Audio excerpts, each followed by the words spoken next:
الحمد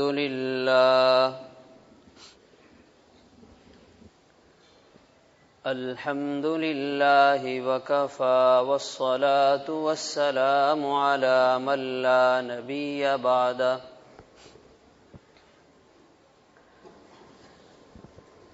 أما بعد فأعوذ بالله من الشيطان الرجيم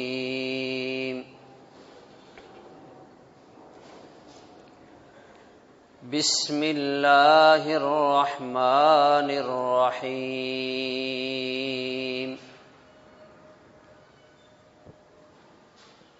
ربنا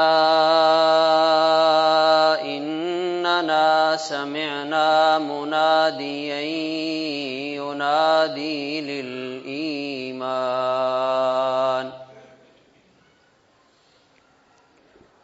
أن آمنوا بربكم فآمنا ربنا فاغفر لنا ذنوبنا وكفر عنا سيئاتنا وتوفنا مع الأبرار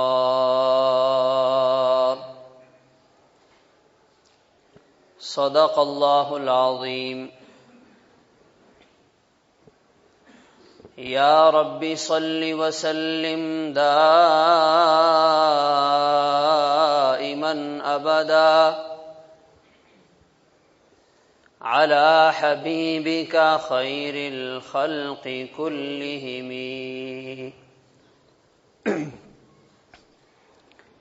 میرے واجب الاحترام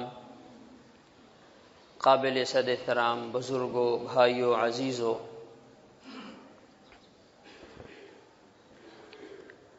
اللہ تعالیٰ نے ہمیں وہ نعمتیں عطا کی ہیں جو دنیا کے بڑے بڑے بادشاہوں کے پاس موجود نہیں ہیں۔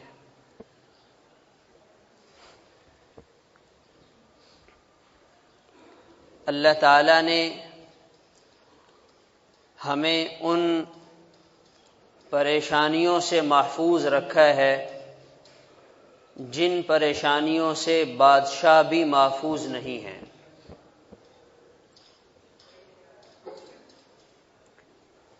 ایمان کی نعمت کتنی بڑی نعمت ہے۔ آج بھی دنیا میں کتنے بادشاہ ایسے ہیں جن کو دنیا بادشاہ کہتی ہے، ایمان ان کے پاس نہیں ہے۔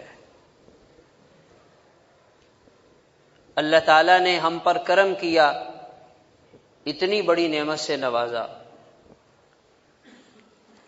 اللہ تعالیٰ کا ہم پر کتنا بڑا کرم اور احسان ہے کہ ہم آزادی کے ساتھ اپنی دنیا کے زندگی کے سارے کام کر لیتے ہیں، وہ آزادی جس سے بادشاہ وقت بھی محروم ہے۔ اللہ تعالیٰ کا ہم پر کتنا بڑا کرم اور احسان ہے، ہم کتنی آسانی اور سہولت کے ساتھ مسجد میں آتے ہیں، عام لوگوں کے ساتھ بیٹھ کر اللہ تعالیٰ کی عبادت کرتے ہیں، جو بادشاہوں کو بھی حاصل نہیں ہے۔ اور ہر وقت کا وہ خوف جو بادشاہ کو گھیرے ہوتا ہے، چاہے وہ گھر میں ہے یا وہ کام سے نکلا ہے، اللہ تعالیٰ نے ہمیں اس خوف سے بچایا ہے۔ پتہ نہیں آنے والی کل میری بادشاہت رہے گی یا ختم ہو جائے گی، آنے والی صبح میں میرا تخت باقی رہے گا یا ختم ہو جائے گا۔ الحمدللہ اللہ تعالیٰ نے ہمیں اس سے بچایا۔ صحت کی نعمت، سلامتی کی نعمت، ایمان کی نعمت، زندگی کی نعمت، مال کی نعمت، اللہ تعالیٰ نے اتنی نعمتیں عطا کی ہیں کہ اگر انسان ان نعمتوں کو شمار کرنا چاہے تو انسان شمار نہیں کر سکتا۔ ربنا اننا سمعنا منادیا ینادی للایمان، اے ہمارے رب ہم نے ایک منادی کو سنا جو ایمان کی آواز لگا رہا تھا، ان آمنوا بربکم، اپنے رب پر ایمان لاؤ۔ یہ ایمان کی ندا، ایمان کی صدا سب سے پہلے حضرت آدم علیہ السلام نے لگائی ہے، لا الہ الا اللہ، ایک اللہ کو مان لو۔ سیدنا نوح علیہ السلام نے یہ ندا لگائی ہے، لا الہ الا اللہ، ایک اللہ کے سامنے جھک جاؤ۔ یہ ایمان کی ندا سیدنا ابراہیم علیہ السلام نے نمرود کے سامنے کھڑے ہو کر لگائی ہے، لا الہ الا اللہ، تو خدا نہیں، اللہ ایک ہیں، اس کے ساتھ کوئی شریک نہیں۔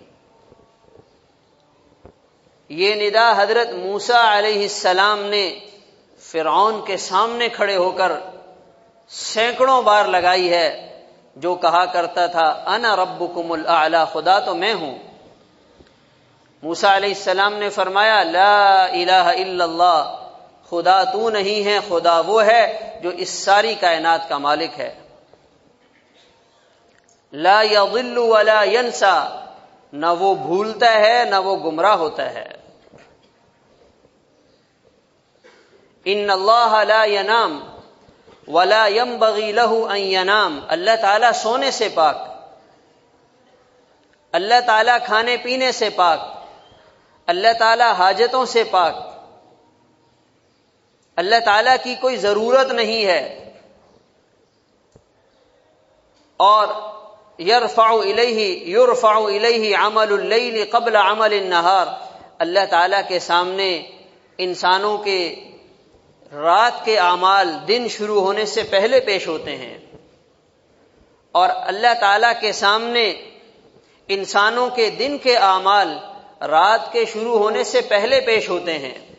یتعاقبون فیکم ملائکۃ باللیل والنہار، آپ صلی اللہ علیہ وسلم نے فرمایا دن رات فرشتے انسانوں کے اعمال لے کر بارگاہ الہی میں حاضر ہوا کرتے ہیں۔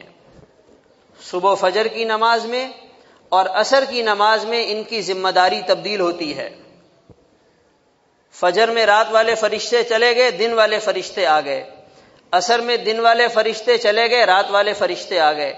سلف صالحین جب اس بات کو سوچا کرتے تھے کہ ہمارے روز مرہ کے اعمال اللہ تعالیٰ کے سامنے پیش ہو رہے ہیں تو ڈر جایا کرتے تھے۔ آج کسی کا معمولی مقدمہ کورٹ میں پیش ہونا ہو کتنی تیاری کرتا ہے، اگر بڑے درجے کا کورٹ ہے تو اس انسان کی پریشانی اتنی بڑھ جاتی ہے، اور اگر کوئی سنگین کیس ہے تو اس کی راتوں کی نیند بھی اڑ جاتی ہے۔ ایک وکیل سے مشورہ، دوسرے سے مشورہ، تیسرے سے مشورہ، کہیں میں ہار نہ جاؤں۔ اگر دنیا کے کیس میں انسان ہار گیا تو کتنا نقصان ہو جائے گا، لاکھوں کا ہو جائے گا، پراپرٹی چلی جائے گی، دنیا کی کوئی چیز ہاتھ نہیں آئے گی، اتنا ہی نقصان ہوگا نا، اس سے زیادہ تو نہیں ہوگا۔ اللہ تعالیٰ کے ہاں اگر انسان کیس ہار گیا اور اس کے برے اعمال اللہ کے سامنے چلے گئے اور اللہ تعالیٰ نے اس کی ناکامی کا فیصلہ کر دیا تو اتنا بڑا نقصان ہوگا جس نقصان کی تلافی ممکن نہیں ہے۔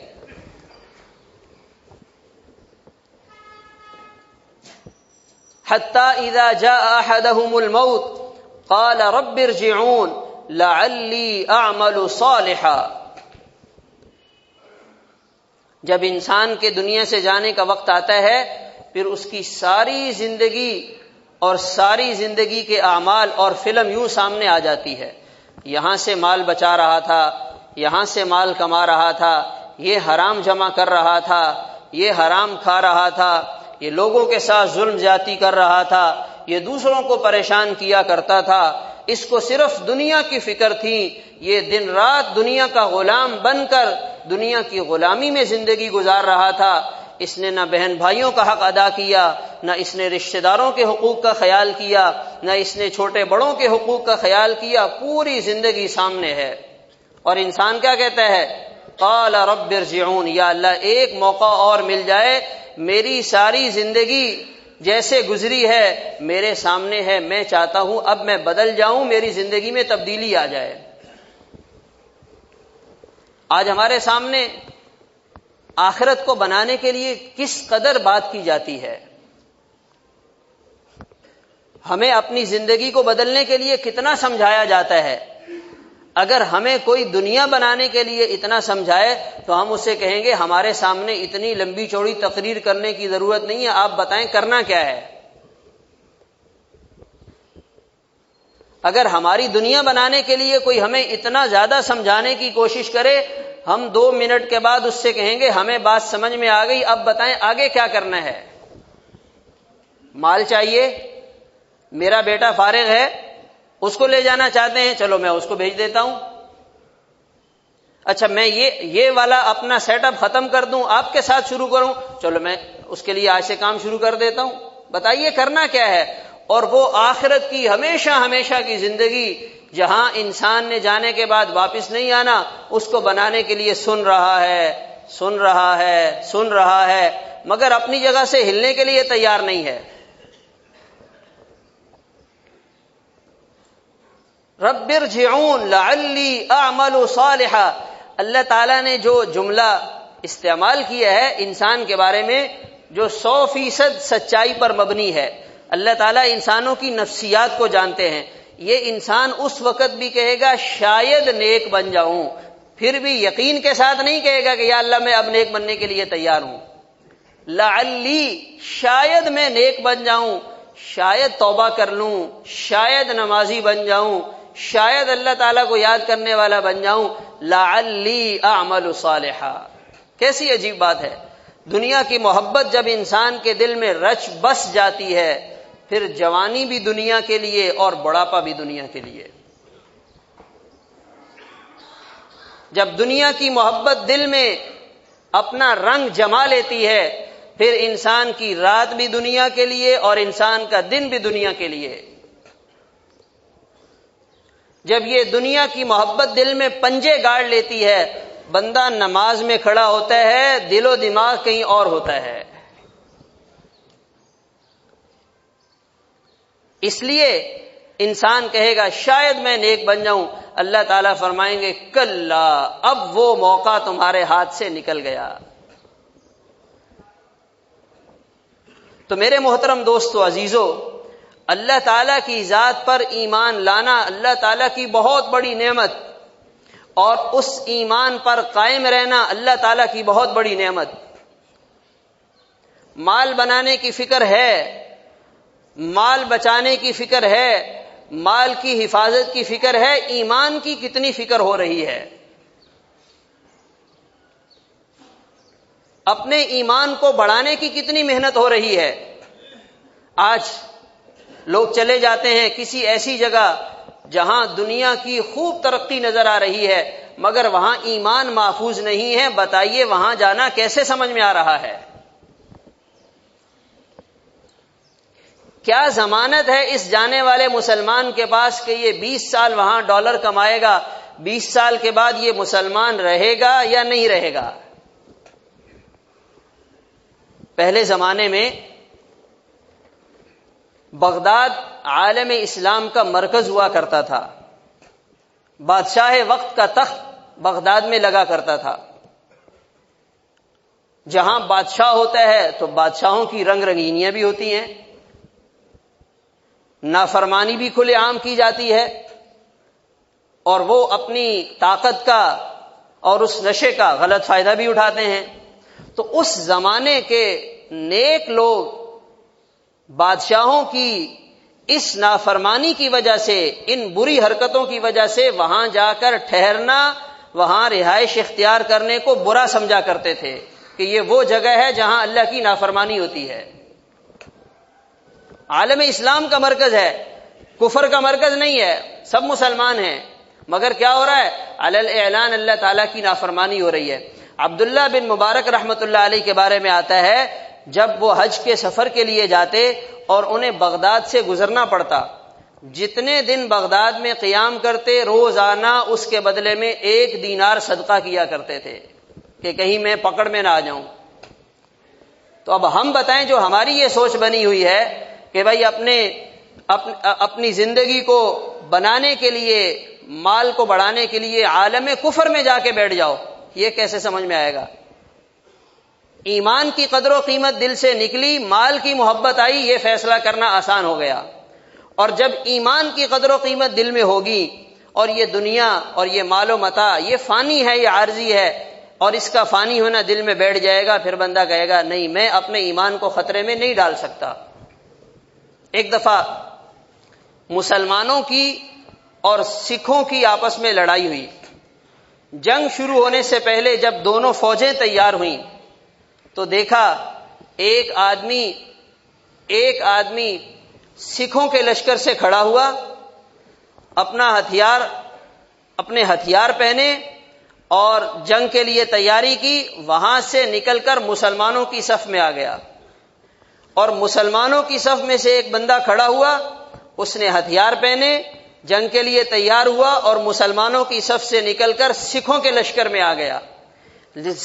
اس لشکر میں آنے کے بعد اعلان کرنے لگا میں اپنے ایمان سے ہاتھ دھوتا ہوں، ایمان کو چھوڑتا ہوں اور کفر میں داخل ہوتا ہوں، اور وہاں سے آنے والا اس نے کہا میں اپنے کفر کو چھوڑ کر مسلمان ہوتا ہوں، اور وہ اسلام میں داخل ہو گیا۔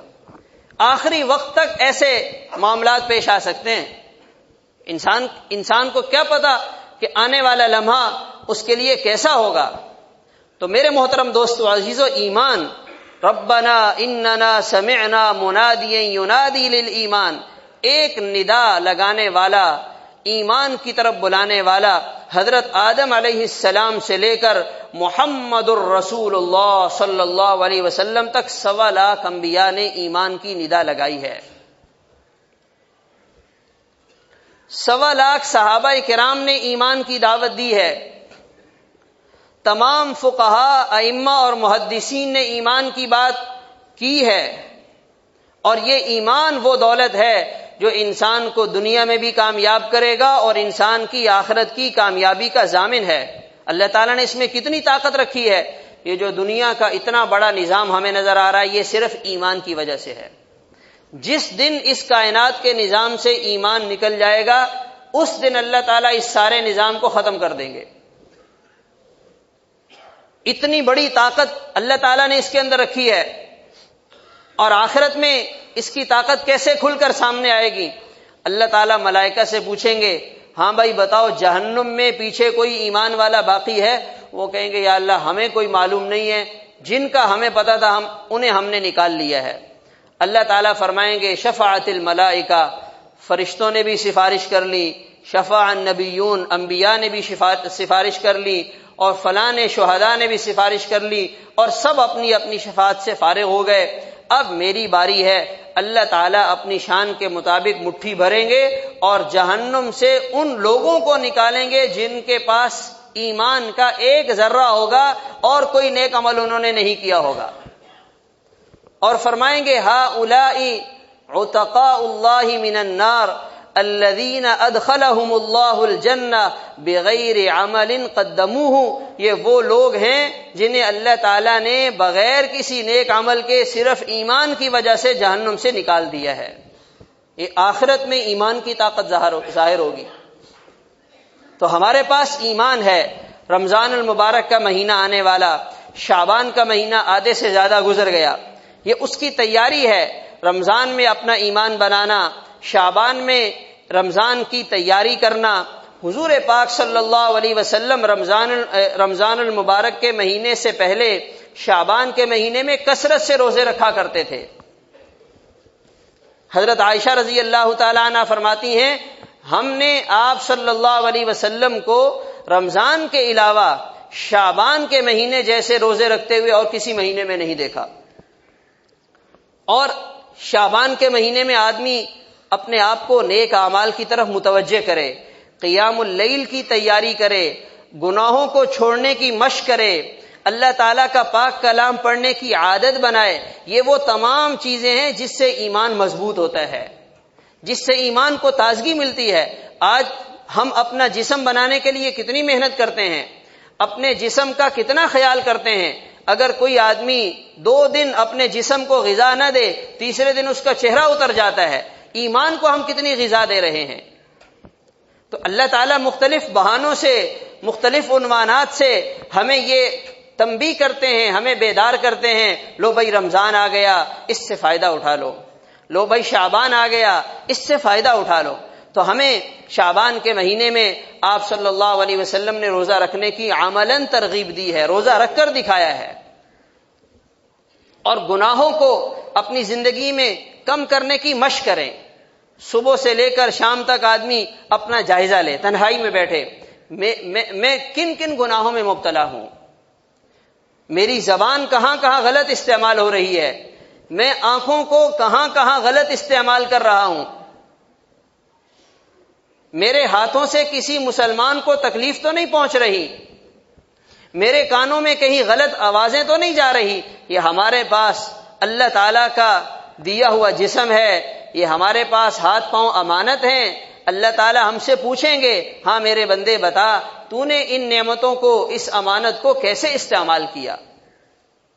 اگر ہم خود اس کو اپنے جسم کو گناہوں سے دور رکھنے کی مشق نہیں کریں گے تو پھر اور کوئی طاقت ایسی نہیں ہے جو آ کر ہم سے یہ گناہ چھڑوا دے گی. اس کی ہم نے خود مشق کرنی ہے. بہت سے لوگوں کو شیطان یہ دھوکہ دیتا ہے کہ بھائی ابھی تو بہت ٹائم باقی ہے، بعد میں توبہ کر لیں گے. تو ہمیں یاد رکھنا چاہیے، جو بندہ آج توبہ کرنے کی ہمت نہیں کر رہا، جو آج گناہوں کو چھوڑنے کی ہمت نہیں کر رہا، تو کل کو بڑھاپے میں یہ ہمت اس کے پاس کہاں سے آ جائے گی. جس نے چھوڑنا ہے وہ آج ہی چھوڑ دے گا، جس نے نہیں چھوڑنا اس سے صرف موت چھڑوائے گی، ورنہ اس کے علاوہ مشکل ہے.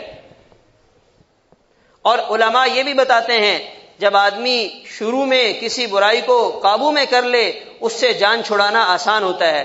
جب پودا چھوٹا ہو ایک ہاتھ کے ساتھ اسے نکال کے پھینکا جا سکتا ہے، جب اس کو پانی ملتے ملتے تناور درخت بن جاتا ہے، مضبوط ہو جاتا ہے، تو پھر اس کو نکالنا مشکل ہوتا ہے، پھر اس کو مشکل ہوتا ہے. تو اس لیے ہم اپنے آپ کو جہاں جہاں ہم سے غلطی ہو رہی ہے، جہاں جہاں ہم اللہ تعالیٰ کو ناراض کر رہے ہیں، اللہ تعالیٰ سے معافی مانگیں. آج لوگ 15 شعبان کی رات میں پوچھتے ہیں جی کیا عبادت کریں، جی کون سے اعمال کریں، کوئی وظیفہ بتائیں، کوئی عمل بتائیں، آج کتنے نفل پڑھنے ہیں، کون سی صورتیں پڑھنی ہیں. تو ہمیں یاد رکھنا چاہیے سب سے بڑی عبادت تو یہ ہے کہ انسان اپنے مالک کی نافرمانی چھوڑ دے. سارا دن گناہ کرنے کے بعد رات کو اللہ تعالیٰ کے سامنے کھڑا ہوگا، نفل پڑھے گا، اللہ تعالیٰ فرمائیں گے یہ میرا بندہ دن بھر تو مجھے ناراض کرتا رہا اور شام کو دیکھے آ کے میرے سامنے کھڑا ہوا ہے. اور پھر اگلے دن صبح سے پھر وہی روٹین شروع ہو گئی. ایک آدمی کو ہم ایک آدمی کی کو غلط سلط کہیں، اس کو بے عزت کریں، اس کو باتیں سنائیں، پھر اس کے سامنے جا کر اکرام پیش کریں، جی دیکھیں یہ میں آپ کے لیے لایا ہوں. وہ کہیں گے کیسے آدمی ہے، ابھی تک تو آپ مجھے ذلیل کر رہے تھے اور ابھی آپ میرے لیے یہ چیز لے کر آ گئے. تو ہمیں یاد رکھنا چاہیے سب سے بڑی عبادت تو یہ ہے کہ بندہ اللہ کی نافرمانی کو چھوڑ دے. اور اس وقت امت مجموعی طور پر جس بیماری میں مبتلا ہے وہ یہ گناہوں کی بیماری ہے. آج پریشانی ہے، آج حالات ہیں، آج ہمیں اپنی مرضی کی چیزیں نہیں مل رہی، آج ہمیں مختلف حالات کا سامنا کرنا پڑ رہا ہے. اس کے پیچھے جو سب سے بنیادی چیز کام کر رہی ہے وہ ہمارے اپنے اعمال ہیں. تو اس لیے میرے محترم دوستو عزیزو، یہ شعبان کا مہینہ، اس کے اندر آدمی تھوڑی ہمت کر لے، کچھ روزے رکھ لے، رات کو جاگنے کی عادت بنا لے. قیام اللیل جو آدمی ابھی سے شروع کر دے گا تو رمضان کے مہینے میں اس کے لیے قیام اللیل کرنا آسان ہو جائے گا. صبح اٹھ جائیں، 5 بجے اٹھ جائیں، 5:15 بجے اٹھ جائیں، 2 4 6 نفل پڑھ کر اللہ تعالیٰ سے دعا مانگ لیں، اس لیے کہ وہ قبولیت کا وقت ہے، اللہ تعالیٰ اس وقت دعاؤں کو قبول فرماتے ہیں. تو اپنے اندر یہ قیام اللیل کی عادت پیدا کرنا، قرآن پاک کی تلاوت ہم ابھی سے شروع کر دیں. ہمیں کتنے مسلمان آج یہاں ایسے ہیں جن کا گزشتہ رمضان سے آج دن تک ایک مکمل قرآن پاک بھی پورا نہیں ہوا، ایک دفعہ بھی قرآن پاک مکمل تلاوت کے ساتھ ختم نہیں کیا. تو ہم ابھی سے قرآن پاک کی تلاوت کا معمول بنائیں گے تو ہمارے لیے رمضان میں تلاوت کرنا آسان ہوگا۔ اور اسی طرح ہم میں کتنے ایسے ہیں جنہوں نے مختلف لوگوں کے حقوق ادا کرنے ہیں، ابھی تک ذمے میں باقی ہیں۔ کسی نے کسی کا قرضہ دینے ہیں، کسی کی کاروباری ادائیگی باقی ہے، کسی نے کسی سے قرض لیا تھا اور وہ ابھی تک ادا نہیں ہوا، کسی نے کسی کے ساتھ بات کی تھی کہ صاحب ہم آپ کو آنے والی فروری میں اتنا جو آپ کا حق بنتا ہے ادا کر دیں گے، وہ ابھی تک ادا نہیں ہوا۔ تو اگر آدمی عبادات کرتا رہے اور اللہ کے بندوں کے حقوق ادا نہ کرے تو آخرت میں اس کے لیے بچنا مشکل ہو جائے گا۔ حضور پاک صلی اللہ علیہ وسلم جب ان کے سامنے جنازہ آتا، آپ پوچھتے ہاں بھائی بتاؤ اس کے ذمے کسی کا قرض تو نہیں ہے؟ ایک جنازہ آیا، آپ نے پوچھا اس کے ذمے کسی کا قرض ہے؟ پتا چلا 2 دینار دینے ہیں، 2 دینار، کوئی اتنی بڑی رقم نہیں ہے، 2 دینار۔ آپ نے فرمایا ہم اس کا جنازہ نہیں پڑھیں گے۔ تو جنہوں نے لاکھوں دینے ہیں اگر ان کا جنازہ آ جائے تو آپ کا کیا طرز عمل ہوگا؟ آپ صلی اللہ علیہ وسلم فرما رہے ہیں جس نے 2 دینار دینے ہم اس کا جنازہ نہیں پڑھیں گے۔ حضرت علی رضی اللہ تعالیٰ عنہ قریب کھڑے ہوئے تھے، عرض کیا یا رسول اللہ ان کے 2 دینار میرے ذمے ہیں، میں اپنی طرف سے ادا کر دوں گا۔ آپ نے فرمایا اب ہم جنازہ پڑھتے ہیں۔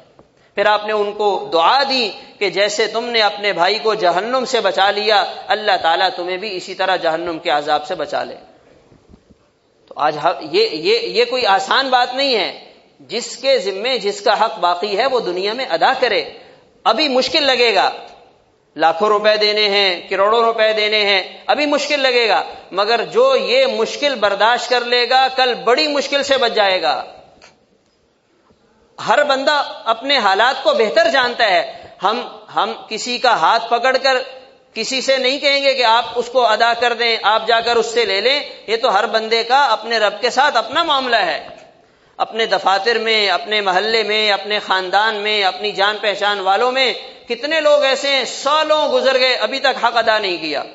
ماشاءاللہ ذکر بھی کرتے ہیں، ماشاءاللہ تلاوت بھی کرتے ہیں، ماشاءاللہ نماز بھی پڑھتے ہیں۔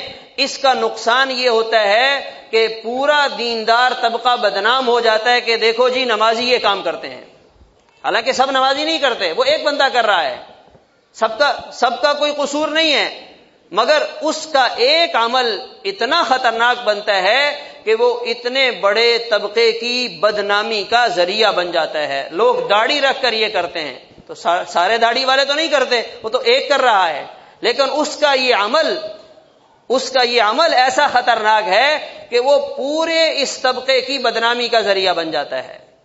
اس میں داڑھی کا کوئی قصور نہیں ہے، اس میں نماز کا کوئی قصور نہیں ہے کہ نماز نے اس سے کہا ہے کہ تم حق ادا نہ کرو، یا داڑھی نے اس کو منع کیا ہے کہ تم اس کا حق ادا کیوں کر رہے ہو، یہ اس کا اپنا ذاتی فعل ہے۔